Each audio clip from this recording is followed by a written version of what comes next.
अस्सलाम वालेकुम व्यूअर्स। आज मैं आपके लिए रमज़ान स्पेशल बहुत ही मज़ेदार चटनी की रेसिपी लेकर आई हूँ। यह चटनी हर घर की ज़रूरत होती है और रोज़ाना बनाना भी हर किसी को मुश्किल लगता है। तो आज मैं आपको चटनी महफूज करने का तरीका बताऊँगी। एक बार बनाएंगे और पूरा महीना आराम से खाएंगे। स्टेप बाय स्टेप एक एक चीज़ बताऊँगी। वीडियो को तो आपने स्किप बिल्कुल भी नहीं करना, एंड तक पूरी वॉच करना है। आज की वीडियो का गोल रखते हैं 5000 लाइक्स। तो चलें शुरू करते हैं। ये मेरे पास पुदीना है, धनिया और साथ में सब्ज़ मिर्च है।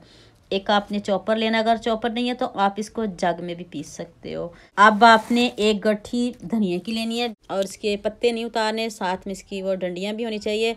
और पुदीना आपने 1 कप डालना है। 3 से 4 सब्ज़ मिर्च डाल दें। 3 से 4 लहसुन के जवे साबुत डाल दें। 4 से 5 आपने साबुत लाल मिर्च डाल देनी है। अगर इस तरह की मिर्च नहीं है तो फिर आप इसमें चिली फ्लेक्स भी डाल सकते हो। 1 टीस्पून आपने काला नमक ऐड कर देना है और 2 चम्मच आपने इसमें लेमन जूस के ऐड करने हैं। ये नहीं स्किप करिएगा, जैसे बता रही हूँ आप भी सेम ऐसे ही बनाइएगा।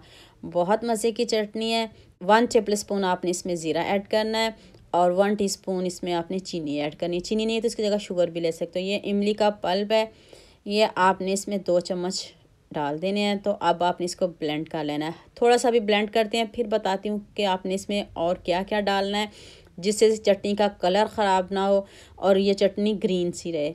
तो अभी बताती हूँ आपको। ये देखिए अभी आपको किस तरह की लग रही है। अब आपने इसमें आइस क्यूब्स डालने हैं। 4 से 5 आपने आइस क्यूब्स डाल देने हैं और जो बाकी पुदीना और धनिया थोड़ा सा बच गया था वो भी मैंने इसमें डाल दिया है।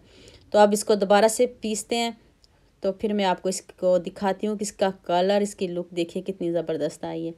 ये देखिए मैंने इसको दोबारा से फिर पीस लिया। अभी हमारा जो पुदीना और धनिया फ्रेश भी नहीं था, फ्रिज में पड़ा हुआ था काफ़ी दिनों का। मैं बनाना चाह रही थी लेकिन मुझे टाइम नहीं मिल रहा था।